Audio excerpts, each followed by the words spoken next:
I would like to take you back to the year 1956. And on that year, in November, my mom, Joyce, who you've met over there, left Gatwick Airport in London with me, who was 8 years old at the time, my brother Tony, who is not here, do the math, figure it out. My brother Tony, who would love to be here tonight, but is in Seattle right now, and my sister Barb, right over there, Barb, hi, who was 6 months old at the time. And we had been summoned by our dad, Jack, who you all know, and he had a dream. And he had a dream that his family, who were having a difficult time in post-war Britain, were going to come to Canada and they were going to start a new life, and he felt that in this country there would be promise and opportunity for his young family. He had learned to love Canada when he was here training as an RAF pilot during the Second World War. And he thought, this is a country with opportunity, this is a country where I want to raise my family. It took him about 8 years or so before he was able to sort of realize that dream. And he left my mom and he came back to Canada and he traveled across the country. And interestingly enough, where did he find the job? The job that he needed to bring his young family across the ocean was right here in Paris, Ontario. And it wasn't just here in Paris, Ontario. It happened to be with a company called Mary Maxim. And where did Mary Maxim have its head office? Right here.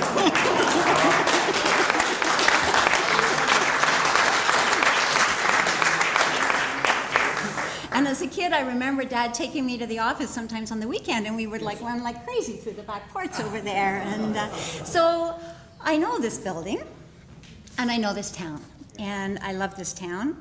And I'm so proud of the work that my parents and my family have done in this town. So it was very interesting when we became aware of the opportunity that you were rallying as a community to try and save this building. And I know that, Janet, you can speak eloquently to the architecture of it, which is kind of out of my bailiwick, but I do understand that it is architecturally incredibly significant. I think it's incredible that it was a civic Gothic building before our Parliament buildings were even built. So this is something that really needs to be cherished and respected.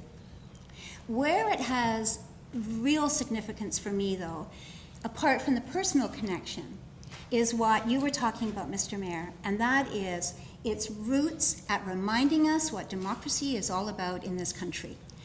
And nothing brings that home more than when we're looking at what's going on around the world, when we're looking at what's going on in the Middle East. We're looking at these poor refugees who are wanting to come to our country because they want to be here for the same reasons my dad brought our family here. They want to be here for a better life for their family, and they want to be here because there's a democracy. There's a democracy where our voices all have a right to be heard. We can engage in lively and spirited debate, as I know you have around this table, around this very project. And then we have a due process. We have a due process for making things happen. And it makes things happen because the people are allowed to speak. And I think sometimes as Canadians, we get very complacent in that. We forget what an amazing opportunity we have here in this country. And it starts right here at the local level. It starts right, I was always so proud of my dad and my mom for all the work they did at the municipal level, because that's where democracy starts. And so the thought of having the opportunity to support a building like this, knowing what it means more than the bricks and mortar, more than the architecture, but what it means to us as a country, was incredibly exciting to both Stephen and I. So we were driving down in the car and we were doing some research on the internet. And one thing that was really interesting we found was in 1853, the council met and they had to read a bylaw like you did tonight, and they had to read it 3 times. And it was June of 1853, And their bylaw was to see if they would permit the loan of £2,500 for the purchase of the land and the possibility of building this building. So the fact that you have met tonight and had 3 readings of a bylaw, which allows you to take this building into its next phase, I think is really quite exciting. I'd now like to bring it back to a little bit of a personal level, and you've referred to it, Mr. Mayor. I am incredibly proud of the example that my mom and dad have given to us as a family and have given to us as a community. There have been times in our immigrant life when it's been pretty rocky economically, and never once over those times did my parents flinch or stop from knowing that it was very important to give back to your church, to give back to your community. And they've instilled that in all of us, and we're so proud of you for your contribution, both, as I say, in the community, in the church, and of course with your public service, Dad. It's been an extraordinary record that you've shown us.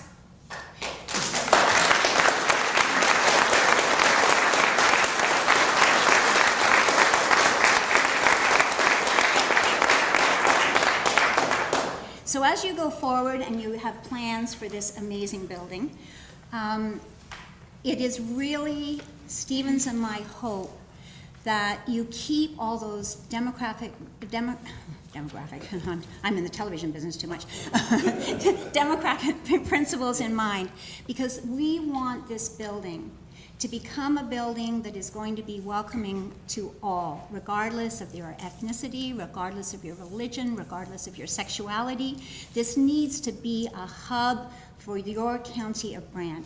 It needs I'm thrilled that you are considering moving your council chambers back here, but you're also planning it so that it can be a multi-purpose building. You have the opportunity for arts activities going on, for community involvement, and that's the kind of place, that's the kind of hub we feel for the county of Brant is so exciting for Stephen and I to support. So because of all of this, Stephen and I are, and that is my husband over there, I think you know him. He's a great guy, actually. Stephen and I are really thrilled to be in a position, and it's very thrilling for us to do that, knowing that our roots began as immigrant roots, and we are very sympathetic to all this new wave of immigration that is happening on, because we know that as those new people are welcomed into our country, we are welcoming in entrepreneurs and people who are going to help keep this great country moving forward. So Stephen and I are thrilled to make $1 million donation to the purchase and restoration of this building. We believe in you, the County of Brant Council. We know that you have taken it on as a serious responsibility. We believe in you, SPA, and we know that you've got the right people behind you. We know that you've got a long road ahead in terms of there will be a lot more money that needs to be raised, and you have to really seriously get behind that, because we're making a major contribution that we hope you are then going to be bringing lots of other people along behind you. So Stephen and I are very proud and very happy to make this donation of $1 million to you tonight towards the acquisition and to the refurbishing of this building. And we are even more proud to say that we're doing it in the name of our family, and it is our honor to say that this new building will be called the Bawcutt Center. So, Mom and Dad, here's to you.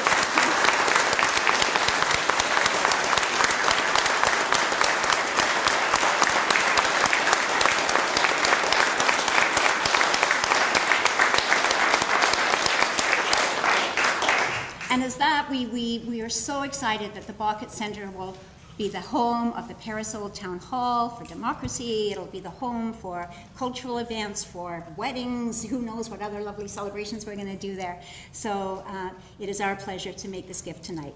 Thank you.